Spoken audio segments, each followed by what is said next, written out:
Kenapa kita harus jumpa dengan Yesus? Karena Yesuslah jawaban buat hidup kita. Amin, saudara. Karena Yesuslah yang saya butuhkan. Yesuslah yang kita butuhkan. Yesuslah yang akan menolong rumah tangga kita memasuki tahun 2022. Karena itu berdoalah, berimanlah agar kita jumpa dengan Yesus Kristus. Katakan amin, saudara.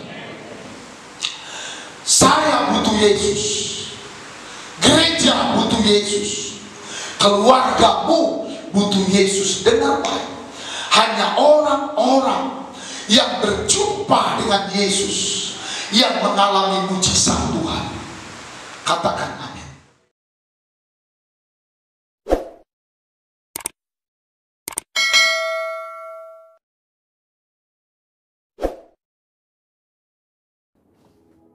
Shalom saudara, pada tahun 2013, Gembala kita Pendeta Dr. Insinyur Nikonyo Traharjo telah mendeklarasikan bahwa Pentakosta ketiga sudah dimulai.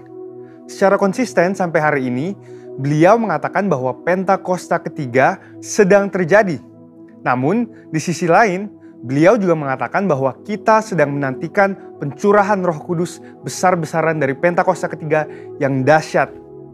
Jadi, apakah Pentakosta ketiga itu sedang terjadi atau akan terjadi? Untuk memahami hal ini secara alkitabiah, kita bisa membandingkannya dengan apa yang dituliskan di Alkitab mengenai kerajaan Allah. Pertama, kita bisa melihat dalam perikop Yesus dan Beelzebul di Matius 12 ayat 22-37. Ketika Tuhan Yesus mengusir setan dari seorang yang buta dan tuli dengan kuasa Roh Allah, Ia berkata bahwa kerajaan Allah sesungguhnya sudah datang. Demikian juga di bagian lain ketika Tuhan Yesus ditanya oleh orang-orang Farisi mengenai kapan kerajaan Allah yang akan datang, Ia menjawab, sesungguhnya kerajaan Allah ada di antara kamu. Tentunya di mana sang raja ada, baik secara fisik maupun di dalam Roh Kudus, di situ kerajaannya dinyatakan. Yang kedua dalam perikop kedatangan anak manusia, di Lukas 21 ayat 25-38, dituliskan mengenai Tuhan Yesus memberitahukan apa saja tanda-tanda kedatangannya kembali. Akan ada tanda-tanda di langit dan di bumi yang membuat bangsa-bangsa dan banyak orang ketakutan. Kemudian Yesus berkata, jika kamu melihat hal-hal itu terjadi, ketahuilah bahwa kerajaan Allah sudah dekat. Dan apabila kerajaan Allah sudah dekat, pada saat menjelang kedatangannya kembali, tentunya pada waktu Yesus mengucapkan perkataan itu 2000 tahun yang lalu, kerajaan Allah baru akan datang. Kerajaan Allah yang akan datang ini berbicara tentang kerajaan Allah yang dinyatakan dalam seluruh kepenuhannya. Dan di saat inilah Yesus betul-betul hadir sebagai Raja segala Raja dan Tuan di atas segala Tuan. Dari dua pengertian itu, kita dapat berkata bahwa kerajaan Allah sudah datang karena Tuhan Yesus telah datang yang pertama kalinya. Namun, kita juga dapat berkata bahwa kerajaan Allah yang dinyatakan dalam seluruh kepenuhannya baru akan hadir saat Tuhan Yesus datang kembali. Dan dari sini, kita memahami bahwa kerajaan Allah bukanlah kejadian satu kali saja, melainkan suatu proses yang berlangsung dalam rentang waktu dan dalam intensitas yang semakin kuat. Pemahaman ini sangat penting bagi kita untuk memahami Pentakosta ketiga. Jadi, kembali ke pokok pembahasan kita, apakah Pentakosta ketiga sudah datang atau akan datang? Kegerakan Pentakosta ketiga dideklarasikan kembali di Indonesia pada tahun 2018 di hadapan banyak bangsa yang hadir dan berkumpul dalam unity dan kesatuan hati. Haus untuk melihat kegerakan Tuhan yang dahsyat. Peneguhan dan konfirmasi demi konfirmasi juga telah diberikan oleh banyak hamba Tuhan maupun institusi internasional. Kita juga dapat berkata bahwa Pentakosta ketiga sedang terjadi karena Roh Kudus sedang mengurapi kita saat ini dan memberikan kita kuasa untuk mulai bergerak menyelesaikan amanat agung. Dan Pentakosta ketiga juga dapat dikatakan akan terjadi karena kita sedang menantikan kepenuhan dari pencurahan Roh Kudus yang dahsyat di zaman ini, yang melebihi pencurahan Roh Kudus di era sebelumnya. Kita sedang menantikan penuaian jiwa yang terbesar dan terakhir sebelum kedatangannya kembali. Dan kita sedang menantikan digenapinya kebangkitan generasi Yeremia yang penuh Roh Kudus, cinta kepada Tuhan, dan bergerak untuk memenangkan jiwa-jiwa. Pemahaman bahwa Pentakosta ketiga sudah dimulai dan masih akan terjadi akan menuntun kita semua untuk meresponi Pentakosta ketiga dengan benar dan menghidupinya dengan berintegritas. Dengan itu, ada 3 respon yang lahir dari pemahaman ini. Pertama, karena Pentakosta ketiga sudah dimulai, maka kita harus menjalani hidup kita dengan kesadaran akan identitas kita sebagai seorang utusan Pentakosta ketiga seperti yang dikatakan di Kisah Para Rasul 1 ayat 8. Kedua, karena Pentakosta ketiga sedang terjadi, kita tidak menunggu secara pasif dan menjalani kehidupan seadanya, melainkan kita harus meminta dan mengalami kepenuhan Roh Kudus dan kuasa pemberdayaannya supaya kemuliaannya dinyatakan atas seluruh bumi. Ketiga, Pentakosta ketiga masih akan digenapi dengan sempurna. Oleh karena itu, kita harus tetap berdoa, tetap fokus, dan mengerang kepada Tuhan supaya terjadi kegenapan yang sepenuhnya dari semua janji-janjinya. Dan biarlah, seperti Yesaya 40 ayat 31, kita menjadi orang-orang yang menanti-nantikan Tuhan, yang mendapat kekuatan baru, seumpama Raja Wali yang naik terbang dengan kekuatan sayapnya. Kita akan berlari dan tidak akan menjadi lesu. Kita akan berjalan dan tidak menjadi lelah. Karena harapan yang ada di hati kita dan karena mata kita yang senantiasa tertuju kepada Tuhan yang tidak akan pernah meninggalkan kita. Amin. Saudara, untuk penjelasan lebih lengkapnya dari tim teologi kami, silahkan buka link yang ada di atas atau scan QR Code yang tersedia. Dan Tuhan Yesus memberkati.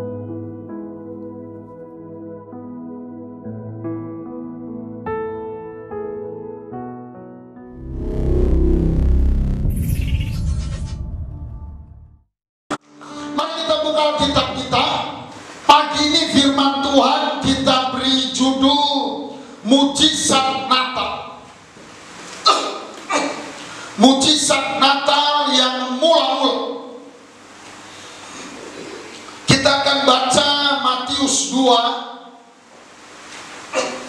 ayat 1 sampai ayat 12.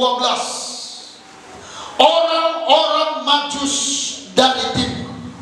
Sesudah Tuhan Yesus dilahirkan di Betlehem, di tanah Yudea pada zaman Raja Herodes, datanglah orang-orang Majus dari timur ke Yerusalem sama-sama.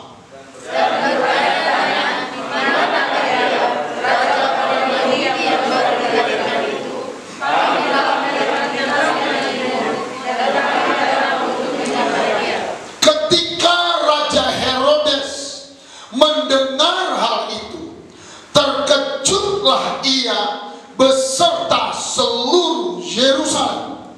Maka dikumpulkannya semua imam kepala dan orang-orang bangsa Yahudi, lalu diminta keterangan dari mereka mana Mesias akan dilahirkan.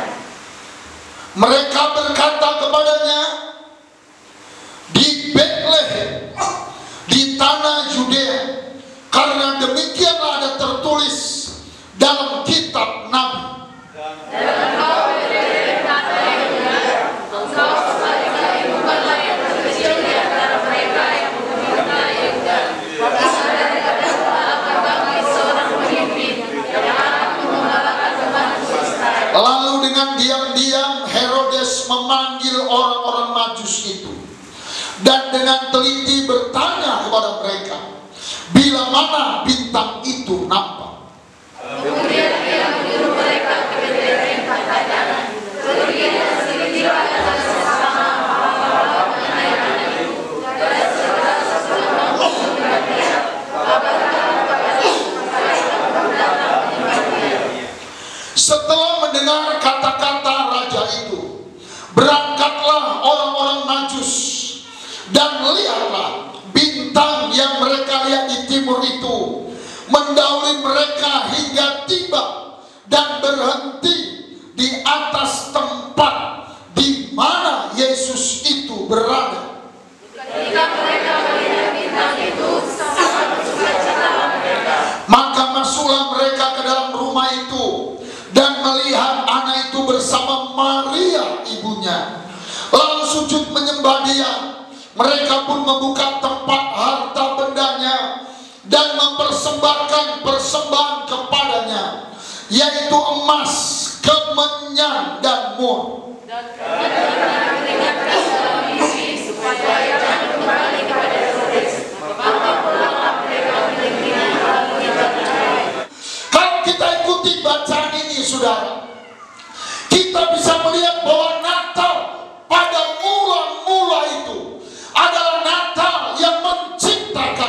mujizat-mujizat yang besar. Dalam seminggu ini saya sangat diberkati dengan ayat-ayat ini. Dan pelan-pelan hampir setiap hari saya renung-renungkan. Dan imanku diperbaharui oleh Yesus Kristus Tuhan. Hari ini kita belajar singkat dari teladan orang Majus. Bagaimana mereka merayakan Natal, bagaimana mereka merayakan kehidupan di hari Natal. Ada 3 teladan yang dikerjakan orang Majus merayakan Natal. Saya berdoa sungguh-sungguh kepada Tuhan, biarlah firman ini menguatkan imanmu, merubah imanmu, lebih-lebih merubah imanku. Katakan amin. Yang pertama, saudara, ayat 11. Orang Majus merayakan Natal dengan satu motivasi. Mereka datang bernatal, ingin jumpa dengan Yesus. Saudara, Alkitab katakan, bagaimana kita bisa mendapatkan mujizat Tuhan di hari Natal ini? Satu rahasia iman, kita harus jumpa dengan Yesus. Katakan amin. Siapa mau dapat mujizat Tuhan? Amin. Alkitab katakan, jumpalah dengan Yesus. Jangan jumpa hanya pada hadiratnya, jangan jumpa hanya pada acaranya. Dari rumah berdoa, biar kita jumpa dengan Yesus. Kenapa kita harus jumpa dengan Yesus? Karena Yesuslah jawaban buat hidup kita. Amin, saudara. Karena Yesuslah yang saya butuhkan, Yesuslah yang kita butuhkan, Yesuslah yang akan menolong rumah tangga kita memasuki tahun 2022. Karena itu berdoalah, berimanlah agar kita jumpa dengan Yesus Kristus. Katakan amin, saudara. Saya butuh Yesus, gereja butuh Yesus, keluargamu butuh Yesus. Dengar baik, hanya orang-orang yang berjumpa dengan Yesus yang mengalami mujizat Tuhan. Katakan amin. Undanglah Yesus masuk di hati kita. Undanglah Yesus lahir di hati kita. Sakeus yang orang kaya tinggal di Jeriko. Sakeus ini uangnya banyak, tapi galau. Dia gelisah. Ada orang senang, tapi galau. Sakeus bingung. Dia makan ke rumah makan, galaunya nggak selesai. Dia pergi ke pantai berwisata, galaunya nggak selesai. Dia membeli paket banyak, main HP, galaunya nggak selesai. Alkitab berkata, ketika Sakeus ketemu dengan Yesus, hatinya damai. Bisa bilang amin, saudara. Dan Yesus berkata kepada Sakeus, Sakeus, hari ini aku mau bernatal di rumah. Dan itu membuat Sakeus bebas. Adakah sampai akhir tahun ini engkau galau? Ketemulah dengan Yesus. Ada seorang pemuda yang menjadi harapan ibunya di Lukas pasal 17, kalau Bapak nggak salah, ayat 11 sampai ayat 18. Namanya pemuda Naim. Pemuda itu harapan orang tuanya mati. Ada banyak orang muda mati pengharapannya. Tidak ada lagi sukacitanya di dalam Tuhan. Lalu diusung oleh pengangkat-pengangkat mayat ketika di persimpangan kota Naim. Ada Yesus di situ. Yesus itu top dan keren. Mari kita beri tepuk tangan buat Yesus. Dia top dan keren. Bisa bilang amin, saudara. Dia manusia satu-satunya berani bilang stop sama mayat. Gak ada pendeta berani bilang stop sama mayat. Jangankan kita yang masih hidup, pemuda Naim udah mati, Bapak Ibu. Udah mati. Ketemu Yesus hidup. Bisa bilang amin? Adakah imanmu mati? Adakah pengharapanmu mati? Seolah-olah semua udah gak mungkin. Pokoknya udah gak bisa. Dia ngapain membuat saya dengar baik. Orang Majus meninggalkan teladan. Kalau merayakan Natal, jumpalah dengan Yesus. Di Alkitab ada kisah janda yang sakit pendarahan udah 12 tahun. Betul seperti itu katanya. Udah kemana-mana berobat gak sembuh. Udah pinjam kemana-mana gak sembuh. Semua sudah dijual. Akhirnya puji Tuhan, dia datang merayakan Natal dengan satu tekad. Aku mau jumpa Yesus. Gak usah pun Yesus ngomong, katanya asalku jamah saja untuk jumpanya. Dia berkata aku pasti sembuh. Dan puji Tuhan saudara, ibu janda yang sangat menderita itu, dia berhasil melangkah mencoba untuk jumpa Yesus, dan dia disembuhkan oleh Tuhan. Katakan amin. Tahun 2022 jangan takut. Apapun kondisimu, dengar baik, jumpalah kau dengan Tuhan. Jumpalah. Kalau perlu ambil puasa dan menangislah. Karena bagi Yesus tidak ada istilah terlambat. Tidak ada istilah tidak mungkin. Apa yang tidak ada, dia buat ada.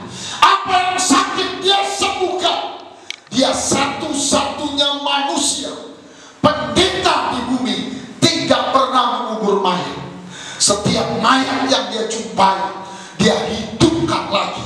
Bisa bilang amin saudara. Mari kita beri tepuk tangan buat Tuhan Yesus Kristus. Katakan amin. Yang kedua, ayat 2 dan ayat 11. Orang Majus, mereka merayakan Natal tujuannya untuk menyembah Tuhan. Saudara, teladan yang kedua, kalau kita ingin mengalami mujizat Natal, kita ingin mengalami berkat Natal, datanglah beribadah, datanglah bernatal dengan satu tujuan, yaitu untuk menyembah Tuhan. Kenapa kita harus menyembah Tuhan? Dengar baik, Yohanes 4 ayat 23. Karena Tuhan mencari penyembah-penyembah. Tuhan bukan mencari seorang pengkhotbah saja. Tuhan bukan mencari seorang pengkhotbah yang hebat. Tuhan sedang mencari penyembah. Tuhan tidak mencari ibu-ibu yang cantik pakai sambo. Dia tidak mencari bapak-bapak yang keren. Alkitab katakan dengan tegas, Tuhan sedang mencari penyembah-penyembah. Itu sebabnya Allah rindukan tiap-tiap Natal kita bawa jiwa-jiwa kepada Tuhan. Karena jiwa-jiwa itu bisa menyembah Tuhan. Lalu firman Tuhan berkata, tahukah engkau, katanya, kenapa aku ciptakan Adam dan Hawa? Adam dan Hawa, nenek moyang kita, diciptakan Tuhan, tujuannya cuma satu. Tugas utamanya untuk menyembah Tuhan. Karena Tuhan tidak bisa menyembah dirinya sendiri. Kenapa saya dilahirkan di bumi? Allah punya rencana supaya aku menyembah Tuhan. Kenapa Bapak Ibu Saudara sekalian dilahirkan di bumi? Sekalipun kita jadi pegawai negeri, kita jadi pegawai swasta, kita jadi mahasiswa, tujuan Tuhan supaya kita menyembah Tuhan. Karena Tuhan mencari penyembah-penyembah. Katakan amin. Amin. Sekali lagi, siapa yang mau diberkati Tuhan? Haleluya. Yang mau dapat mujizat. Saya sungguh rindu mujizat Tuhan. Dengar, mujizat Tuhan itu terjadi waktu kita menyembah. Kisah Rasul 16 ayat 14, ayat 24 maksud saya, ayat 24, 25, 26. Waktu itu Paulus dan Silas dipenjara karena pekerjaan Tuhan, karena Injil.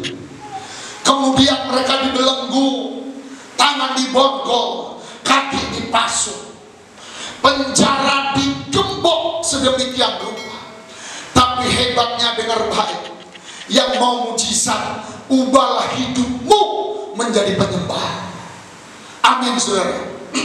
Akhirnya kata Alkitab ayat 25, kita baca ayat 25. Waktu itu katanya tengah malam, maka Paulus dan Silas berdoa dan menyanyikan nyanyian pujian. Mereka menyembah kepada Tuhan. Alkitab berkata waktu mereka menyembah, seluruh seisi tanah itu mendengar mereka menyembah. Hebatnya ayat 26. Kita baca apa yang terjadi kalau kita menyembah. Tetapi terjadilah gempa bumi yang hebat, sehingga sendi-sendi penjara itu goyah, dan seketika itu juga terbuka semua pintu dan terlepaslah belenggu mereka semua. Katakan amin. Saudara, mujizat terjadi ketika kita menyembah Tuhan. Itu sebabnya pembina rohani kita, Bapak Pendeta Insinyur Niko Nyoto Raharjo, selalu mengulang-ulang. Sebulan sekali dia keluar di YouTube mengulang-ulang. Tiap-tiap doa NDPJ di Sabtu terakhir dia mengulang-ulang. Hei hamba-hamba Tuhan, hei jemaat-jemaat, hei jemaat-jemaat GBI, ingatlah DNA gereja kita itu adalah doa, puji-pujian, dan penyembahan. Hei pelayan-pelayan, kodrat hidup kita hanya 3 itu, yaitu setia berdoa, setia memuji-muji, dan setia menyembah Tuhan. Katakan amin. Gereja kita dibangun dengan itu. Beda bernyanyi, beda menyembah. Bisa bilang amin saudara. Beda bermain musik, beda menyembah. Kita berdoa, biarlah hari Natal ini menjadi momentum jemaat kita berubah. Kita punya bapak-bapak yang datang untuk menyembah dan memuji Tuhan. Kita punya ibu-ibu yang datang untuk menyembah dan memuji Tuhan. Lama saya mengaku kepada Tuhan. Saya bilang, Tuhan sorry, ampun. Kita seringkali hanya menyanyi untuk Tuhan. Kita datang bukan menjadi penyembah. Ada orang di gereja, saudara, dia jadi pemain HP, bukan jadi penyembah. Orang Majus jelas berkata, aku datang untuk menyembah. Katakan amin saudara. Kenapa? Karena waktu kita menyembahlah Tuhan bekerja. Waktu kita menyembahlah Tuhan menenun mujizat-mujizat, membuat yang tidak ada menjadi ada, membuat yang sakit jadi sembuh, membuat yang susah jadi terhibur, membuat yang punya masalah seluruh masalahnya diselesaikan. Waktu kita berdiri menyembah Tuhan. Paulus diborgol, Paulus digembok, tapi ketika dia menyembah Tuhan, Roh Tuhan bekerja. Ambillah waktu bernyanyi untuk Tuhan, bukan hanya bernyanyi menyenangkan hobi kita. Saya berdoa buat pemain-pemain musik, buat seluruh pelayan-pelayan. Mari ubahlah hidupmu, bukan hanya jadi pemain musik, tapi jadilah penyembah buat Tuhan. Kita berdoa untuk hamba-hamba Tuhan termasuk saya, bukan hanya jadi pengkhotbah, tapi jadilah penyembah yang menyenangkan hati Tuhan. Karena tugas kita berdoa, memuji-muji, dan menyembah, menyenangkan hati Tuhan.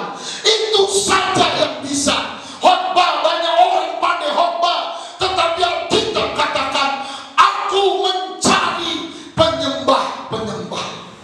Saya mau ajak kita nyanyi, tinggikan dirimu mengatasi langit. Ada lagu itu? Coba kita nyanyi sambil ngomong ke Tuhan. Yesus, tinggikan diri. Selama ini mungkin kita hanya rindu hadiratnya. Oke, udah bagus. Tapi rindukanlah pribadinya. Dia ada di sini. Kata Alkitab sederhana, 2-3 orang kumpul, aku ada, katanya. Dia ada di sini. Coba nyanyilah untuk menyenangkan Tuhan.